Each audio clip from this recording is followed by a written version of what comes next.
ബർക്കത്ത് വേണമെന്ന് ആഗ്രഹമുള്ളവരൊന്ന് കൈപൊക്കിക്കേ. ബർക്കത്ത് വേണമെന്ന് ആഗ്രഹമുള്ളവരുടെ അനിയ ബർക്കത്ത് എന്താണെന്ന് അറിയാത്തതുകൊണ്ടാണ് നീ പൊക്കാത്തെ. ബർക്കത്ത് എന്താണെന്നറിയില്ല, അതാ പൊക്കാത്ത. പൊക്കിക്കോ. അള്ളാഹു ബർക്കത്ത് ചെയ്യുമാറാകട്ടെ. അള്ളാഹു ബർക്കത്ത് ചെയ്യുമാറാകട്ടെ. റസൂലുള്ളാഹി സ്വല്ലല്ലാഹു അലൈഹി വസല്ലമ തങ്ങൾ പറഞ്ഞു, ഒരു വാപ്പയ്ക്ക് അള്ളാഹു ബർക്കത്ത് ചെയ്യട്ടെ എന്ന് നബിയുനാ റസൂലുള്ളാഹി. ഒരു വാപ്പയ്ക്ക് അള്ളാഹു ബർക്കത്ത് ചെയ്യട്ടെ. ഏത് വാപ്പയ്ക്കാ? അള്ളാഹുവിന്റെ റസൂൽ സല്ലല്ലാഹു അലൈഹി വസല്ലമ തങ്ങൾ പറഞ്ഞു, തന്റെ മക്കളെ തല്ലി നന്നാക്കുന്നതിന് വേണ്ടി വീട്ടിൽ ഒരു ചൂരലെടുത്ത് വെച്ചിരിക്കുന്ന വാപ്പയ്ക്ക് അള്ളാഹു ബർക്കത്ത് ചെയ്യട്ടെ എന്ന് നബിയുനാ റസൂലുള്ളാഹി. മക്കളെ തല്ലാൻ വീട്ടിലൊരു വടിയെടുത്ത് വെച്ചിട്ടുള്ള വാപ്പ രക്ഷപ്പെട്ടു. അള്ളാഹു ആ വാപ്പന്മാരിൽ പെടുത്തുമാറാകട്ടെ. മക്കളെ തല്ലാൻ വീട്ടിൽ വടിയെടുത്ത് വെച്ചിട്ടുണ്ടോ? ഉണ്ടോ? ആരുടെയെങ്കിലും വീട്ടിൽ മക്കളെ നല്ലത് പഠിപ്പിക്കാൻ വേണ്ടി ഒരു ചൂരൽ, ഒരു ചെറിയ ഒരു കാപ്പിക്കമ്പെങ്കിലും വെച്ചവരുന്ന് കൈവക്കിക്ക്. ആരുടെങ്കിലും വീട്ടിലുണ്ടോ? 2 പേരുണ്ട്. ചുമ്മാല നിന്റെ വാപ്പ തല്ലേണ്ട സമയത്ത് തല്ലി, നീ നന്നായി. പക്ഷെ ഇന്ന് നിന്റെ മക്കളെ തല്ലേണ്ട സമയത്ത് തല്ലുന്നില്ല. അതുകൊണ്ട് നമ്മൾ കണ്ണീര് കുടിക്കുന്നു. അള്ളാഹു കാക്കുമാറാകട്ടെ. അള്ളാഹു കാക്കുമാറാകട്ടെ. എന്റെ റസൂലുള്ളാഹി സ്വല്ലല്ലാഹു അലൈഹി വസല്ലം തങ്ങൾ പറഞ്ഞ ഹദീസ, മക്കളെ ചുമ്മാതെ ആവശ്യമില്ലാതെ എടുത്തിട്ട് തല്ലലല്ല, കൊടുക്കേണ്ട സമയത്ത് കൊടുക്കണം.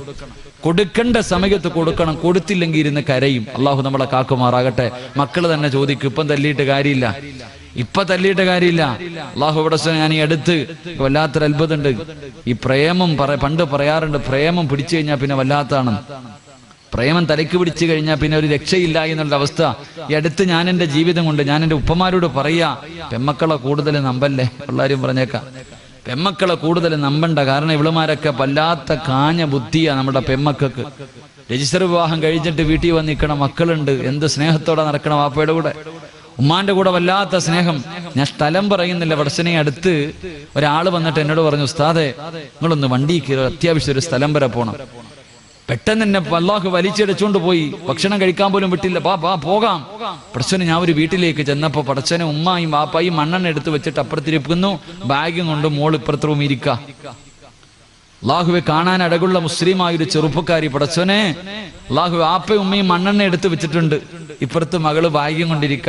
എന്തേ ഇവളും രാത്രി ഒന്ന് ചാടി, ആരും കണ്ടില്ല, പിടിച്ചു വീട്ടിൽ കൊണ്ടിരുത്തിക്ക, വീണ്ടും പോകാനിരിക്ക. എന്തേ ഞാൻ ഇവളോട് പറയേണ്ടത്? ഉസ്താദെ ഞങ്ങൾ ഇപ്പം മരിക്കും, ഇവള് ഇവിടെ നിന്ന് ഇറങ്ങിയ ഞങ്ങൾ ഇപ്പം മരിക്കും. ഓള് പറഞ്ഞത് കതക് തുറക്കെനിക്ക് പോണം. അല്ലാഹുവേ പടച്ചവനെ അവസാനത്തെ അവസ്ഥ എന്തെന്നറിയോ? എന്റെ പ്രിയപ്പെട്ട ഉപ്പമാരോട് ഞാൻ സ്നേഹം കൊണ്ട് പറയാ, ഉമ്മമാരോട് തമാശയും കളിയോ. ഉസ്താദെ എന്റെ മോള് മലക്കാ ഉസ്താദെ, അവളൊന്നും ചെയ്യൂല എന്ന് പറയുന്ന മാതാപിതാക്കളുണ്ട്. മക്കൾ എന്തെങ്കിലുമൊക്കെ ചെയ്യുന്നത് കാണുമ്പോൾ ആരെങ്കിലും വന്ന് പറയുമ്പോൾ അവനെ കളിയാക്കുന്നവരുണ്ട്. എന്റെ മോൾ ഒരിക്കലും അങ്ങനെ ചെയ്യില്ല. എന്റെ പ്രിയപ്പെട്ട ഉപ്പമാരോട് ഞാൻ എന്റെ അനുഭവം പറയാം. 2-3 ആഴ്ച ആയതേ ഉള്ളൂ, അതുകൊണ്ടാണ് ഞാൻ പറയണേ.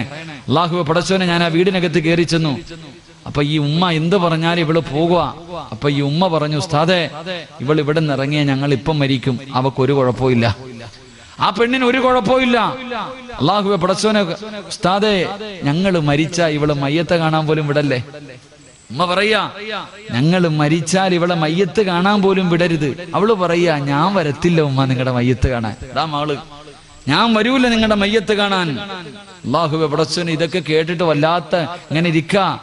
അവസാനം ഈ പെണ്ണിനെ ഒന്ന് നന്നാക്കണമെന്ന് തോന്നിയിട്ട് അവസാനത്തെ പടിയെന്ന രീതിയിൽ ഇവള് വാപ്പാനെ പിടിച്ച് തെള്ളുക, കതോറൊക്കെ എനിക്ക് പോണോന്ന്. അവിടെ കിടന്ന് ബഹളം വെച്ചപ്പോ ഞാൻ പറഞ്ഞു, മോളെ നിനക്ക് പോകണമെങ്കിൽ നീ പൊക്കോ, പക്ഷേ പോകുന്നതിന് മുമ്പ് നിന്റെ വാപ്പയും ഉമ്മയും മരിച്ചെന്ന് എഴുതി വെച്ചിട്ട് നീ പോണം. നിന്റെ വാപ്പയും ഉമ്മയും 19 കൊല്ലം നിന്നെ പോറ്റി വളർത്തിയ നിന്റെ ഉപ്പയും ഉമ്മയും ഇന്നത്തോടെ മരിച്ചു, എനിക്കിവരുമായിട്ട് യാതൊരു ബന്ധവുമില്ല എന്ന് എഴുതി വെച്ചിട്ട് പോകാൻ തയ്യാറുണ്ടോ എന്ന് ചോദിച്ചപ്പോ അവൾ എന്നെ വല്ലാതെ അത്ഭുതപ്പെടുത്തി. എവിടെയാ ഉസ്താദെ എഴുതണ്ടേന്ന് ചോദിച്ചു. അള്ളാഹു നമ്മളെ കാക്കുമാറാകട്ടെ. അള്ളാഹു നമ്മളെ കാക്കുമാറാകട്ടെ. എവിടെ എഴുതണം? എന്റെ വാപ്പയുമ്മയും മരിച്ചെന്ന് എഴുതാൻ പടച്ചവനെ ഞാൻ അവളുടെ മുന്നിൽ തോറ്റുപോയി. എന്തു പറയണമെന്നറിയില്ല. അല്ലാഹുവേ പടച്ചവനെ എനിക്ക് കലി വന്നിട്ട് പറയാൻ പറ്റണതൊക്കെ ഞാൻ പറഞ്ഞു. എന്റെ മനസ്സിന്റെ ഉള്ളിൽ ദേഷ്യം വന്നിട്ട് പറയേണ്ടതൊക്കെ പറഞ്ഞിട്ട് ഇറങ്ങിപ്പോയി. അവസാനം ആ ഉപ്പയുടെ കരച്ചിൽ കണ്ടപ്പോ ഞാൻ പറഞ്ഞു, ഒന്ന് മക്കത്ത് വരെ പോയിട്ട് വാ, ഇത്തിരി പൈസ മുടക്കിയിട്ട് കഅബ കണ്ടിട്ടില്ലല്ലോ, അള്ളാഹുവിന്റെ കഅബാലയത്തിൽ പോയി ഒന്ന് ദുആ ചെയ്തിട്ട് വാ. അള്ളാഹുവെ ഞാൻ പറഞ്ഞു. അങ്ങനെ പാസ്പോർട്ടൊക്കെ എടുത്തു റമളാൻ മാസത്തെ കഅബയിലേക്ക് പോകാൻ തീരുമാനിച്ചു. ഫ്ലൈറ്റ് ടിക്കറ്റ് ഒക്കെ എടുത്തു. രാവിലെ കഅബാലയത്തിലേക്ക് പോകാൻ തയ്യാറായിരിക്കുന്ന പൊന്നുമോളോട്, പടച്ചവനെ, എൻ്റെ മനസ്സിന്റെ ഉള്ളിൽ ഒരുപാട് വേദന തോന്നി, ഞാൻ ഒരുപാട് ദേഷ്യപ്പെട്ടു, ഒന്ന് പൊരുത്തം ചോദിക്കാം എന്ന് വിചാരിച്ചിട്ട് ഞാൻ ആ പെൺകുട്ടിയുടെ അടുക്കൽ പോയി. ഒന്ന് പൊരുത്തം ചോദിക്കണമല്ലോ, കഅബാലയത്തിലേക്ക് പോവുകയാണല്ലോ. പൊരുത്തം ചോദിക്കാൻ വേണ്ടി പോയപ്പോഴും ഇവളുടെ പഴയ അവസ്ഥയ്ക്ക് യാതൊരു മാറ്റവും ഇല്ല. ഞാൻ ഈ പെണ്ണിനോട് ചോദിച്ചു, മോളെ, പരിശുദ്ധമായ കഅബാലയത്തിലേക്ക് പോകുകയാ, കഅബ ആദ്യമായിട്ട് കാണുമ്പോ എന്ത് ചോദിച്ചാലും അള്ളാഹു തരും, നീ എന്ത് ചോദിക്കും? കഅബയിൽ പോകാ, റമളാൻ മാസവാ, അള്ളാഹുവിനോട് എന്ത് ചോദിച്ചാലും അല്ല തരും. നീ ആദ്യം കഅബ കാണുമ്പോ എന്ത് ചോദിക്കും? ഉസ്താദെ, എനിക്ക് അവനെ വേണം, ഞാൻ അതേ ചോദിക്കത്തുള്ളൂ. അള്ളാഹു നമ്മളെ കാക്കുമാറാകട്ടെ, അള്ളാഹു നമ്മളെ കാക്കുമാറാകട്ടെ. പരിശുദ്ധമായ കഅബയിൽ ചെന്നിട്ട് കഅബ ആദ്യമായിട്ട് കാണുമ്പോ അവള് പറഞ്ഞൊരു മറുപടി ഉണ്ട്. അവസാനമായിട്ട്, ഇത് ഇപ്പോഴല്ലേ കാണാൻ പറ്റൂ, ഇനി കാണാൻ പറ്റൂലല്ലോ, ഇപ്പോഴല്ലേ കാണാൻ പറ്റൂ. അമുസ്ലിമായ ചെറുപ്പക്കാരന്റെ കൂടെ 21 വയസ്സ് തികയുമ്പോ പോകാൻ കാത്തിരിക്കണവളാ. അവളാ പറയണത്, നീ ഒരിക്കലും കാണാൻ പറ്റില്ലല്ലോ, ഒന്ന് പോയി കണ്ടിട്ട് വരാം. അള്ളാഹു നമ്മളെ കാക്കുമാറാകട്ടെ. അതുകൊണ്ട് എൻ്റെ ഉപ്പമാരോട് പറയുന്നു, ഉമ്മമാരോട് പറയുന്നു, ഇതുപോലെ കണ്ണിനീര് കുടിക്കുന്ന എത്രയോ കുടുംബങ്ങളുണ്ട്, നമ്മൾ അറിയാഞ്ഞിട്ടാ. അള്ളാഹു ആ പൊന്നുമോക്ക് ഹിദായത്ത് കൊടുത്ത് അനുഗ്രഹിക്കുമാറാകട്ടെ, അള്ളാഹു ഹിദായത്ത് കൊടുത്ത് അനുഗ്രഹിക്കുമാറാകട്ടെ. അതുകൊണ്ട് ഞാൻ പറഞ്ഞു വരുന്നത്, എൻ്റെ പ്രിയമുള്ളവരെ, തല്ലണ്ട സമയത്ത് തല്ലണം.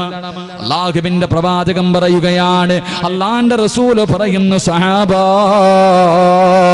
തന്റെ മക്കളെ അദബ് പഠിപ്പിക്കാൻ, തന്റെ മക്കൾക്ക് നല്ലത് പഠിപ്പിച്ചു കൊടുക്കാൻ പടച്ചവനെ വീട്ടിലൊരു വടിയെടുത്ത് വെക്കുന്ന വാപ്പയ്ക്ക് അള്ളാഹു ബർക്കത്ത് ചെയ്യുമെന്ന് നബി മുഹമ്മദ് മുസ്തഫ സല്ലല്ലാഹു അലൈഹി വസല്ലം. അള്ളാഹു ഈമാൻ നൽകി നിഗ്രഹിക്കുമാറാകട്ടെ, അള്ളാഹു ഈമാൻ നൽകി നിഗ്രഹിക്കുമാറാകട്ടെ. അതുകൊണ്ട് ഒരു വടി എടുത്തു വെച്ചോ, രക്ഷപ്പെടും, രക്ഷപ്പെടും. രണ്ട് സുബഹി കഴിഞ്ഞിട്ട് ഉറങ്ങല്ലേ, നിന്റെ ജീവിതത്തിൽ ഐശ്വര്യം നഷ്ടപ്പെട്ടു പോകുമെന്ന് നബിയുനാ റസൂലുള്ളാഹി. സുബഹിക്ക് ശേഷം ഉറങ്ങാൻ നല്ല സുഖമാ, സുബഹിക്ക് ശേഷം കിടന്നുറങ്ങാൻ നല്ല സുഖവാ. ഉറങ്ങല്ലേ, ഇസ്റാഖിന്റെ സമയം വരെ, സൂര്യൻ ഉദിക്കുന്നത് വരെ ഉറങ്ങല്ലേ. അല്ലാഹുവേ പടച്ചവനെ, നിന്റെ ജീവിതത്തിലെ ബർക്കത്ത് നഷ്ടപ്പെട്ടു പോകുമെന്ന് നബിയുനാ റസൂലുള്ളാഹി. അള്ളാഹു നമുക്ക് ഈമാൻ നൽകി നിഗ്രഹിക്കുമാറാകട്ടെ, അള്ളാഹു നമുക്ക് ഈമാൻ നൽകി നിഗ്രഹിക്കുമാറാകട്ടെ. അതുകൊണ്ട് എന്റെ പ്രിയമുള്ള സഹോദരങ്ങളോട് ഓർമ്മപ്പെടുത്തുകയാ, അസ്തഗ്ഫിറുല്ലാഹ് പറഞ്ഞാൽ കിട്ടുന്ന 3ാമത്തെ പ്രതിഫലം, 4ാമത്തെ പ്രതിഫലമാണ്. ഒരാളുടെ മുന്നിലും കൈനീട്ടേണ്ട ഗതി അള്ളാഹു നിനക്ക് തരില്ല. നീ ഉദ്ദേശിക്കാത്ത രീതിയിലൂടെ പടച്ചവൻ നിനക്ക് ഭക്ഷണം തരുമെന്ന് അള്ളാഹുവിന്റെ പ്രവാചകൻ സല്ലല്ലാഹു അലൈഹി വസല്ലമ തങ്ങൾ പറഞ്ഞു തരുമ്പോൾ, എന്റെ പ്രിയമുള്ളവരെ, അള്ളാഹുവിന്റെ അർശ് ഹൃദയത്തിനകത്ത് ചുമന്നുകൊണ്ട് നടക്കുന്ന, അല്ലാഹുവിന്റെ സിംഹാസനം ഹൃദയത്തിൽ കൊണ്ട് നടക്കുന്ന അടിമയുടെ 2ാമത്തെ അടയാളം എന്തെന്നറിയുമോ? അല്ലാഹുവേ, അവന് മരണത്തിന് വല്ലാത്ത ഇഷ്ടമോ? എന്റെ പ്രിയമുള്ളവരെ, ജീവിതത്തിലെ ദുഃഖങ്ങളും ദുരിതങ്ങളും കടന്നു വരുമ്പോ ഇതൊന്നും സഹിക്കാൻ എന്നെ കൊണ്ട് വയ്യ, എങ്ങനെയെങ്കിലും ഒന്ന് മരിച്ചാ മതിയെന്ന് ആഗ്രഹിക്കുന്നവനല്ല. രോഗങ്ങൾ പിടിപെട്ടിട്ട് കിടന്ന് കിടപ്പിൽ കിടന്ന് മലമൂത്ര വിസർജനം നടത്തുമ്പോ ഒന്ന് മരിച്ചാ മതി പടച്ചവരെ എന്ന് ആഗ്രഹിക്കുന്നവനല്ല. പടച്ചവരെ, അള്ളാഹുവിനെ കണ്ടുമുട്ടുക എന്ന ആഗ്രഹത്തോടെ മരിച്ചാലല്ലേ സ്വർഗത്തിൽ പോകാൻ പറ്റൂ, മരിച്ചാലല്ലേ അള്ളാഹുവിനെ കാണാൻ പറ്റൂ എന്ന ചിന്തയോടുകൂടി മരണത്തെ ആഗ്രഹിക്കുന്നവനുണ്ടല്ലോ. എന്റെ പ്രിയമുള്ളവരെ, ഈ പാതിരാത്രി ഒരുമിച്ച് കൂടി ഓരോ മനുഷ്യന്റെയും ജീവിതത്തിൽ ഏറ്റവും വലിയ അഭിലാഷം സ്വർഗത്തിൽ പോകണമെന്നല്ല, ഹജ്ജിന് പോകണമെന്നല്ല, ഉംറയ്ക്ക് പോകണമെന്നല്ല, റൗള ശരീഫിന്റെ മുറ്റത്ത് പോകണമെന്നല്ല. അലാ മനസ്സിന്റെ ഉള്ളിൽ ഒരു കടുകുമണിയുടെ അളവെങ്കിലും ഈമാനുള്ള ഒരു മനുഷ്യന്റെ ജീവിതത്തിൽ ഏറ്റവും വലിയ ആഗ്രഹം എന്തെന്നറിയുമോ? അല്ലാഹുവേ, മരിക്കുന്ന സമയം ലാ ഇലാഹ ഇല്ലല്ലാഹ് എന്ന് പറഞ്ഞുകൊണ്ട് മരിക്കാൻ ആഗ്രഹിക്കുന്നവരാ. ഞാനും നിങ്ങളും ഈ പാതിരാത്രി ഇവിടെ വന്നിരുന്ന് വഅദ് പറയുന്നതും വഅദ് കേൾക്കുന്നതും നിസ്കരിക്കുന്നതും നോമ്പ് പിടിക്കുന്നതും സൽക്കർമ്മങ്ങൾ ചെയ്യുന്നതും എന്ത് ചെയ്താലും ആഗ്രഹിക്കുന്നത് അല്ലാഹുവേ മരിക്കുന്ന സമയത്ത് ഈമാനോടുകൂടി മരിക്കാനല്ലോ. അതുകൊണ്ട് എന്റെ പ്രിയമുള്ള സഹോദരങ്ങളോട് പറയുകയാ, അല്ലാഹുവിന്റെ പ്രവാചകൻ സല്ലല്ലാഹു അലൈഹി വസല്ലമ തങ്ങൾ പറഞ്ഞു തരികയാ, റമദാൻ മാസം മുഴുവനും പടച്ചവരെ നോമ്പ് പിടിച്ച് നിസ്കരിച്ച് തറാവീഹ് നിസ്കരിച്ച് പടച്ചവനെ തഹജ്ജുദ് നിസ്കരിച്ച് ഖുർആൻ ഓതി ദിക്റുകൾ പറഞ്ഞ് സദഖകൾ കൊടുത്തു. പാതിരാത്രി പടച്ചവന്റെ പള്ളിക്കകത്ത് ഇഅ്തികാഫിരുന്ന് എന്റെ പ്രിയമുള്ള ചെറുപ്പക്കാർ റമളാൻ കഴിഞ്ഞതോടുകൂടി പിന്നെ പള്ളിയിൽ ആളില്ലല്ലോ. നമസ്കരിക്കാൻ ഏത് പള്ളിയിലാ ആളുള്ളത്? പടച്ചവനെ പഴയ അവസ്ഥയിലേക്ക് മടങ്ങിയല്ലോ. ഇമാമും മുഅദ്ദിനും പിന്നെ കുറച്ച് പ്രായമുള്ള ഉപ്പമാര് അവരല്ലാതെ ആരുമില്ലല്ലോ. എന്റെ പ്രിയമുള്ള ചെറുപ്പക്കാരാ,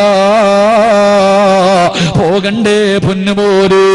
ഒറ്റയ്ക്ക് ആറടി മണ്ണിനകത്ത് പോയി കിടക്കണ്ടവരാ. പടച്ചവനെ ആരും നിന്റെ കൂടെ വരില്ലല്ലോ. നിനക്ക് ജന്മം തന്ന വാപ്പ വരൂല, നൊന്ത് പ്രസവിച്ച ഉമ്മ വരൂല, കൂടെ കിടന്ന് സുഖിക്കുന്ന ഭാര്യ വരൂല, നിന്റെ രക്തത്തിൽ പിറന്ന് നിന്റെ മക്കള് വരൂല, നിന്റെ കൂടെ പിറപ്പ് വരില്ല, കൂട്ടുകാര് വരില്ല. ഒറ്റയ്ക്ക് ഇവിടത്തെ പള്ളിക്കാട്ടില് കൊട്ടാരം പോലെയുള്ള വീട് കളഞ്ഞിട്ട് പച്ച മണ്ണിനകത്ത് പോയി കിടക്കേണ്ടവനാണെന്നുള്ള ഓർമ്മ നിനക്കുണ്ടോ? അതുകൊണ്ട് എന്റെ പ്രിയമുള്ളവരോട് പറയുകയാ, അടാ ഒരിക്കലും കൈവിടാത്തവര് കൂട്ടുകാരനെ പറഞ്ഞു തരാ. ആര് കൈയൊടിഞ്ഞാല് മരിക്കാൻ കിടക്കുന്ന സമയത്തിൽ ആ ഇലാഹ ഇല്ലല്ലാഹ് പറയാൻ ആള് വേണ്ട, നിന്നെ ഓർമ്മപ്പെടുത്താൻ ആള് വേണ്ട. പടച്ചവനെ മരിക്കാൻ കിടക്കുന്ന മനുഷ്യന്റെ ചാരത്ത് എല്ലാവരും പോയിരുന്നിട്ട് പറയും ലാ ഇലാഹ ഇല്ലല്ലാഹ്, അവിടെന്ന് പറഞ്ഞു കൊടുക്കുമല്ലോ. എന്റെ പ്രിയമുള്ള ചെറുപ്പക്കാരാ, ആരും നിനക്ക് പറഞ്ഞു തരണ്ടടോ. അസ്റായീൽ അലൈഹിസ്സലാമിന്റെ നെറ്റിത്തടത്തിൽ എഴുതി വെച്ചിരിക്കുന്ന ശഹാദത്ത് കലിമ പറഞ്ഞിട്ട് പടച്ചവന്റെ സ്വർഗത്തിലേക്ക് പച്ചപ്പറവയെ പോലെ പറക്കടോ ചെറുപ്പക്കാരാ. എന്റെ പ്രിയമുള്ള പൊന്നുമോനെ, അസ്റായീലിന്റെ കൂടെ കൂടിക്കോ. ഏറ്റവും നല്ല കൂട്ടുകാരനാണടോ. മരിക്കുന്ന സമയത്തിൽ ലാ ഇലാഹ ഇല്ലല്ലാഹ് പറയാനുള്ള മോഹമുണ്ടെങ്കിലോ അല്ലാഹുവിന്റെ പ്രവാചകൻ പറയുകയാണ്, അല്ലാഹുവിന്റെ റസൂൽ പറയുകയാ, അല്ലാഹുവേ ശുഹദാക്കളും പ്രവാചകന്മാരെ മുഴുവനും കടന്നു പോകാൻ ആഗ്രഹിക്കുന്ന സ്വർഗത്തിലെ കൊട്ടാരമേതെന്നറിയുമോ? അല്ലാഹുവിന്റെ റസൂൽ ചോദിച്ചിട്ട് അവിടെന്ന് പറഞ്ഞു കൊടുക്കുന്ന ഈ കാണുന്ന കൊട്ടാരമുണ്ടല്ലോ, അത് പ്രവാചകന്മാർക്കുള്ളതല്ല, അത് ശുഹദാക്കൾക്കുള്ളതല്ല.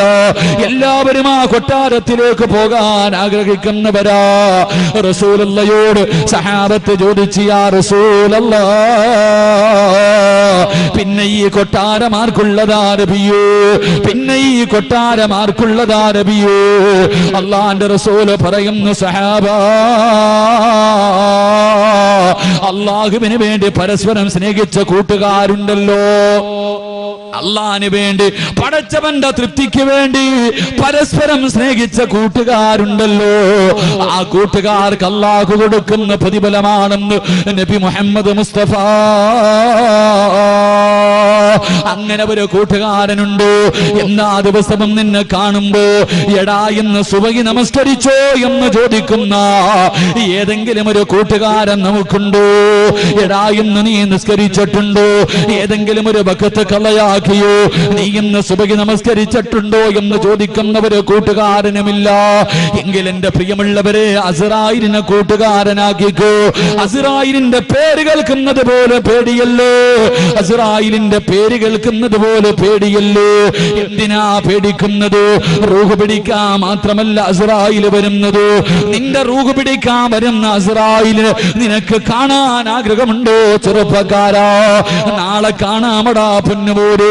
വേണമെന്ന് വെച്ചാ നാളെ രാവിലെ നിനക്ക് കാണാൻ കഴിയും ചെറുപ്പക്കാരാ. നിന്റെ റൂഹ് പിടിക്കാൻ വരുന്ന അസ്റായീലിനെ കാണാൻ ആഗ്രഹമുണ്ടോ? ഇന്ന് വയത് കഴിഞ്ഞ് പിരിഞ്ഞ് വീട്ടിൽ പോയി കിടന്നുറങ്ങിയിട്ട് നാളെ രാവിലെ പടച്ചവരെ പള്ളിയുടെ മിനാരത്തിൽ നിന്ന് അസ്സലാത്തു ഖൈറും മിനൻ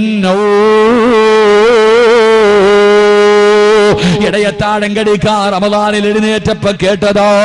പിന്നെ ഒരാഴ്ച ഈ ബാങ്ക് വിളിക്കുന്നത് കേൾക്കാത്ത ചെറുപ്പക്കാരുണ്ട്. പൊന്നുമോനെ, നാളെ രാവിലെ അലാറം വെച്ചിട്ട് എഴുന്നേക്കണമടാ. റൂഹ് പിടിക്കാൻ വരുന്ന നിന്റെ കൂട്ടുകാരനെ കാണോ. അസ്റായീൽ എന്ന മലക്കിനെ കാണാൻ ആഗ്രഹമുണ്ട്. രാവിലെ എഴുന്നേക്കണം പൊന്നുമോര്. എന്നിട്ട് നല്ല വസ്ത്രങ്ങൾ ധരിച്ചിട്ട് അല്ലാഹുവേ ഇവിടത്തെ പള്ളിയിലേക്ക് നടക്കുകയാണ്, ഇവിടത്തെ പള്ളിയിലേക്ക് നടക്കുകയാ. ഈ ഒരുമിച്ച് കൂടിയ ഓരോ ചെറുപ്പക്കാരനും നാളെ രാവിലെ സുബഹി നമസ്കരിക്കുന്നതിന് വേണ്ടി ഇവിടത്തെ പള്ളിയിലേക്ക് കടന്നു ചെന്നിട്ട് വെളിയിലെ പൈപ്പിൽ നിന്ന് ഉളവെടുക്കുകയാണ്. എന്നിട്ട് സുബഹി നമസ്കരിക്കുന്നതിന് വേണ്ടി അല്ലാഹുവേ പള്ളിക്കകത്തേക്ക് കടക്കുമല്ലോ, വലത് കാല് വെച്ച് കയറുമല്ലോ, വലത് കാല് വെച്ച് കയറുമല്ലോ.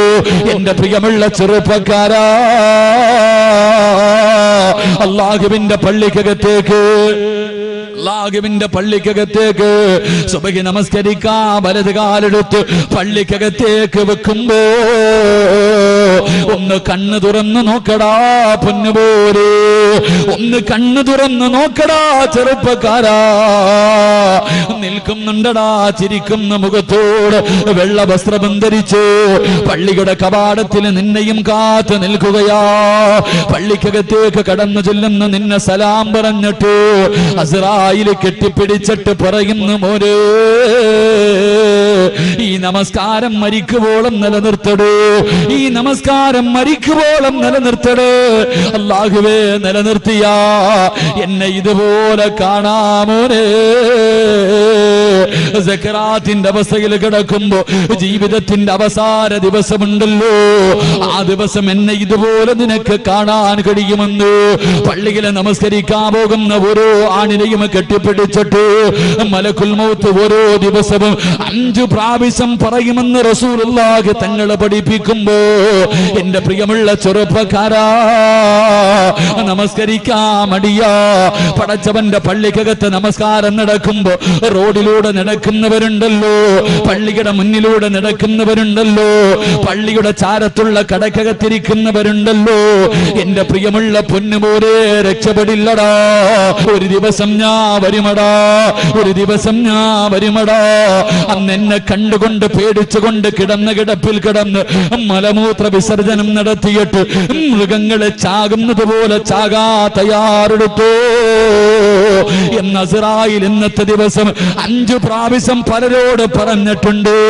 അതുകൊണ്ട് എന്റെ പ്രിയമുള്ള ചെറുപ്പക്കാരോട് പറയുകയാ, റസൂലുള്ളാഹി തങ്ങൾ പറയുകയാണ്, അല്ലാഹുവിന്റെ റസൂൽ പറയുകയാ, ഇമാം ബുഖാരി റഹ്മത്തുള്ളാഹി റിപ്പോർട്ട് ചെയ്ത ഹദീസിൽ കാണാം, ഇന്ദ റഅസ് റജുലിൻ മിനൽ അൻസാർ,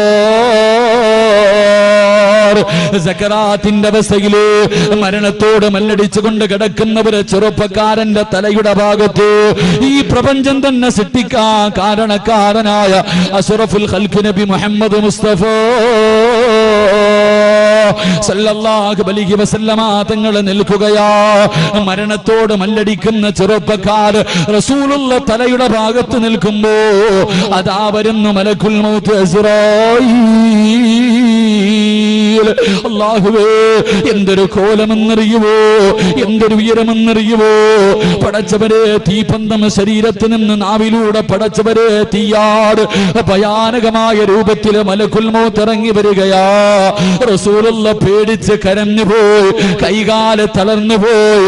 അല്ലാഹുവിന്റെ റസൂല് വിറച്ചുകൊണ്ട് ചോദിച്ചു, അസ്റായീല് ഇതെന്ത് രൂപമാ അസ്റായീല്, ഇതെന്ത് കോലമാ അസ്റായീല്, എന്തൊരു ദുർഗന്ധമാ അസ്റായീല്, കണ്ടിട്ട് പേടി തോന്നുന്നല്ല അസ്റായീല്. നിനക്കൊന്ന് നല്ല രീതിയിൽ വന്നുകൂടെ, നിന്റെ നല്ല രൂപത്തിൽ വന്നുകൂടെ. ഈ കിടക്കുന്നത് കാഫിറല്ലല്ലോ, ഈ കിടക്കുന്നത് ഒരു മുസ്ലിമാണല്ലോ. അല്ലാഹുവിന്റെ പ്രവാചകനെ ചോദിക്കുമ്പോ മലക്കുൽ മൗത്ത് പറയുന്നു, യാ റസൂലല്ലാഹ്,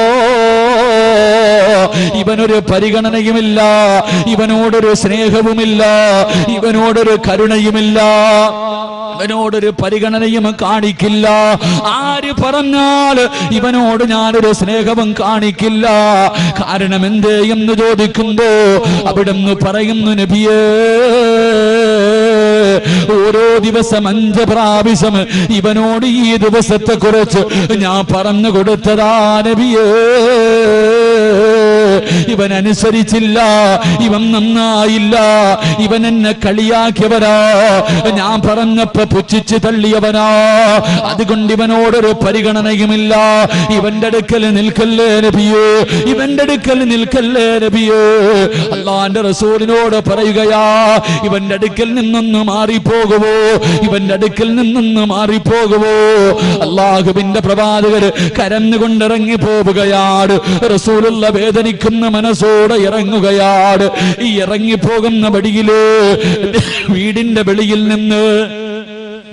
വെളിയിൽ നിന്ന് അല്ലാഹുവിന്റെ റസൂല് ചോദിച്ചു, അസ്റായിലേ, ഈ ലോകത്താരോടെങ്കിലും നിനക്ക് സ്നേഹമുണ്ടോ? ഈ ലോകത്താരോടെങ്കിലും നിനക്ക് സ്നേഹമുണ്ടോ? ആരുടെയെങ്കിലും റൂഹ് പിടിക്കാൻ പോകുന്ന സമയത്ത് നീയൊന്ന് പുഞ്ചിരിക്കുമോ അസ്റായീൽ?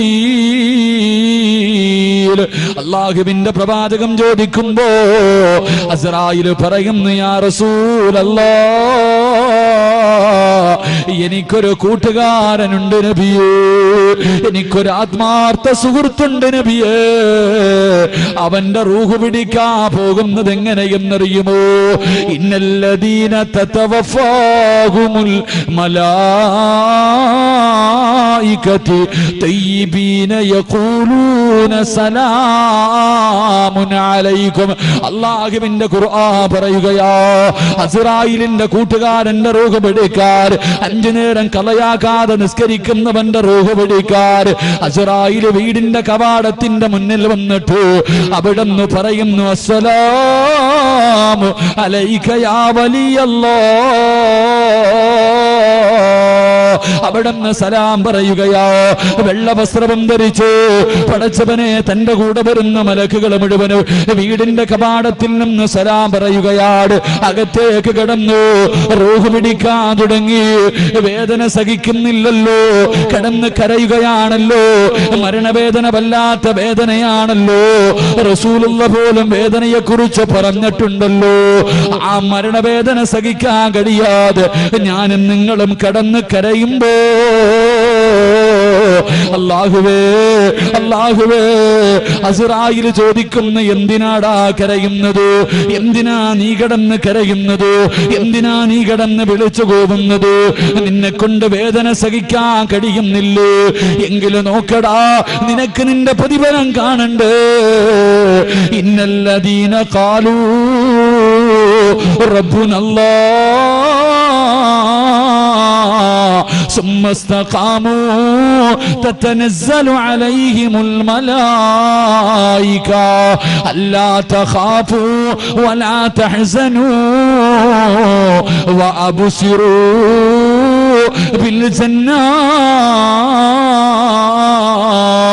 പടച്ചവന്റെ പള്ളിയുടെ മിനാരത്തിൽ നിന്ന് ബാങ്കിന്റെ ശബ്ദം കേൾക്കുമ്പോ രോഗം പിടിച്ചിട്ടും പോയി നിസ്കരിച്ച വാപ്പാ, എന്റെ പ്രിയമുള്ള ചെറുപ്പക്കാരാ, നിന്റെ കൂട്ടത്തിൽ നിന്റെ കൂട്ടുകാർ പള്ളിയിൽ കയറാതെ കളിക്കാൻ വിളിക്കുമ്പോ, പൊന്നുമോനെ, എനിക്കെന്റെ റബ്ബാണ് വേണ്ടതെന്ന് പറഞ്ഞുകൊണ്ട് പള്ളിയിലേക്ക് കടന്നു ചെന്നു നമസ്കരിച്ച ചെറുപ്പക്കാരാ, കാണാമടാ, സക്കറാത്തിന്റെ അവസ്ഥയിൽ കിടന്ന് വേദന സഹിക്കാൻ കഴിയാതെ കിടന്ന് പൊട്ടിക്കരയുമ്പോ അസ്റായീൽ ചോദിക്കുകയാ, എന്തിനാ നീ കരയുന്നത്? എന്തിനാ നീ പേടിക്കുന്നത്? എന്തിനാ കടന്ന് വിളിച്ചു പോകുന്നത്? മോനെ, കാണണ്ട്, നിനക്ക് കിട്ടുന്ന പ്രതിഫലം കാണണ്ട്, നിന്റെ ജീവിതത്തിന്റെ ഏറ്റവും വലിയ അഭിലാഷം കാണണ്ട്. വഅബ്ശിറൂ ബിൽ ജന്നാ. സ്വർഗമിങ്ങനെ കാണിച്ചു തരികയാ, സ്വർഗമിങ്ങനെ കാണിച്ചു തരികയാ. സക്കറാത്തിന്റെ അവസ്ഥയില് മരണത്തോട് മല്ലടിക്കുന്ന സമയം സ്വർഗം കാണാനുള്ള ഭാഗ്യവാ. റബ്ബേ, റസൂലുള്ള പറയുകയാണ്, ശൈത്താന് വല്ലാത്ത കോപമാ, ശൈത്താന് വല്ലാത്ത കോപമാ. ഒരു മനുഷ്യൻ മരിക്കാൻ കിടക്കുന്ന സമയത്ത്, ഒരു മുസ്ലിം മരിക്കുമ്പോ പടച്ചവരെ ശൈത്താന് വല്ലാത്ത ദേഷ്യവാ. അനുചരന്മാര് ചോദിക്കുന്നു, യാ സയ്യിദനാ, ഞങ്ങളുടെ നേതാവേ, എന്തേ ഇത്ര കോപമെന്ത്? അവിടെന്ന് പറയുന്നു, ഇത്ര നാള് നിങ്ങൾ അവനെ കൊണ്ട് തെറ്റ് ചെയ്യിപ്പിച്ചതിൽ കാര്യമില്ല, ഈ അവസാന സമയമുണ്ടല്ലോ, അവനെ ഒന്ന് പിടപ്പിക്കാൻ കഴിയുമോ? ഇനി അവസരമില്ല, ഇനി അവസരമില്ല, എങ്ങനെയെങ്കിലും അവനെ ഒന്ന് പിടപ്പിക്കാൻ കഴിയുമോ? അല്ലാഹുവേ, ലഅനത്താക്കപ്പെട്ടവൻ ഇറങ്ങി വരികയാ. മരിക്കാൻ കിടക്കുന്ന മനുഷ്യർ ഏറ്റവും കൂടുതൽ ഇഷ്ടപ്പെടുന്നവരുടെ രൂപത്തില്, മരിച്ചുപോയ വാപ്പയുടെ രൂപത്തില്, മരിച്ചുപോയ ഉമ്മയുടെ രൂപത്തില്, കയ്യിൽ വെള്ളവും പിടിച്ചിട്ട് ഇടത് സൈഡിൽ അടുത്ത് വന്ന് നിന്നിട്ട് അവിടെ നിന്ന് പറയുന്നു, പൊന്നുമോനെ, ലാ ഇലാഹ ഇല്ലല്ലാ എന്ന് പറയല്ലേ മോനെ, പറഞ്ഞാ നീ നഷ്ടപാളിയാ. എടാ ലാ ഇലാഹ ഇല്ലല്ലാ പറയല്ലേ, നിന്റെ വാപ്പയാ പറയുന്നത്, നിന്റെ ഉമ്മയാ പറയുന്നത്, കുടിക്കാ വെള്ളം തരാമടാ എന്ന് പറഞ്ഞുകൊണ്ട് ശപിക്കപ്പെട്ടവൻ നമ്മളെ ചതിക്കാൻ നോക്കുമ്പോ റസൂലുള്ളാഹിയോട് അസ്രായിൽ പറയുന്നു, യാ റസൂലല്ലാഹ്, 5 നേരം നിസ്കരിച്ച എന്റെ ആത്മാർത്ഥ സുഹൃത്തുണ്ടല്ലോ, എന്റെ കൂട്ടുകാരനുണ്ടല്ലോ, അവൻ സക്കറാത്തിന്റെ അവസ്ഥയിൽ കിടക്കുമ്പോ അവന്റെ തൊണ്ടക്കുടിയിൽ നിന്ന് റൂഹ് വലിച്ചൂരുന്നതിന് മുമ്പ് അസ്രായിൽ പറഞ്ഞു തരും, പറയടാ ലാ ഇലാഹ ഇല്ലല്ലാഹ്. അസ്രായില് പറഞ്ഞു തരും ചെറുപ്പക്കാരാ, അസ്രായില് പറഞ്ഞു തരും, ഒന്ന് പറയടാ പൊന്നുമോരെ, പറയടാ പൊന്നുമോരെ, ഇത് പറഞ്ഞാ നിനക്ക് സ്വർഗമാ, ഇത് പറഞ്ഞാ നിനക്ക് സ്വർഗമാ. മോനെ, ഞാൻ ആരെന്നറിയുവോ? നിന്റെ ആത്മാർത്ഥ സുഹൃത്താടാ, ദുനിയാവിലെയും ആഖിറത്തിലെയും കൂട്ടുകാരനാണടാ. ഒന്ന് പറ മോനെ, ലാ ഇലാഹ ഇല്ലല്ലാഹ് എന്ന് ഷഹാദത്ത് കലിമ അസ്രായിൽ പറഞ്ഞു തരുമെന്ന് നബി മുഹമ്മദ് മുസ്തഫ സല്ലല്ലാഹു. അല്ലാഹു ഭാഗ്യം നൽകി നിഗ്രഹിക്കുമാറാകട്ടെ, അല്ലാഹു ഭാഗ്യം നൽകി നിഗ്രഹിക്കുമാറാകട്ടെ. സക്കറാത്തിന്റെ അവസ്ഥയിൽ കിടക്കുമ്പോ ആരും പറഞ്ഞു തരാൻ വേണ്ട, ഒന്നീ നിനക്ക് അസ്രായിൽ പറഞ്ഞു തരും, അല്ലെങ്കിൽ അസ്രായിലിന്റെ നെറ്റിയിൽ എഴുതി വെച്ചിരിക്കുന്നത് വായിച്ചിട്ട് മരിക്കാൻ പറ്റും. അല്ലാഹു ഭാഗ്യം നൽകി നിഗ്രഹിക്കുമാറാകട്ടെ, അല്ലാഹു ഭാഗ്യം നൽകി നിഗ്രഹിക്കുമാറാകട്ടെ. അതുകൊണ്ട് നമസ്കാരത്തിന്റെ കാര്യത്തിൽ യാതൊരു വിട്ടുവീഴ്ചയും വേണ്ട. നല്ലൊരു കൂട്ടുകാരനാ, കൂടിക്കോ, അസ്രായിലിന്റെ കൂടെ കൂടിക്കോ, നിനക്ക് രക്ഷപ്പെടാൻ പറ്റും. അല്ലാഹു നമുക്ക് ഈമാൻ നൽകി നിഗ്രഹിക്കുമാറാകട്ടെ. ജീവിതത്തിലെ എല്ലാ പ്രയാസങ്ങളും മാറാനുള്ള വഴിയാ. അല്ലാഹു നിസ്കരിക്കാൻ പറഞ്ഞത് വെറുതെയല്ല, നിസ്കരിക്കാൻ പറഞ്ഞത് വെറുതെയല്ല. നിസ്കരിച്ചാൽ നിന്റെ ജീവിതത്തിലെ സർവ്വ പ്രയാസങ്ങളും അല്ലാഹു മാറ്റിത്തരുമെന്ന് നബി മുഹമ്മദ് മുസ്തഫ സല്ലല്ലാഹു. അതുകൊണ്ട് എൻ്റെ പ്രിയമുള്ള സഹോദരങ്ങളെ, അല്ലാഹുവിന്റെ അർശ് ഹൃദയത്തിനകത്ത് ചുമന്നുകൊണ്ട് നടക്കുന്ന അടിമയുടെ രണ്ടാമത്തെ അടയാളം അവന് മരണത്തെ ഇഷ്ടമാണെന്ന് നബിയനാ റസൂലുള്ളാഹി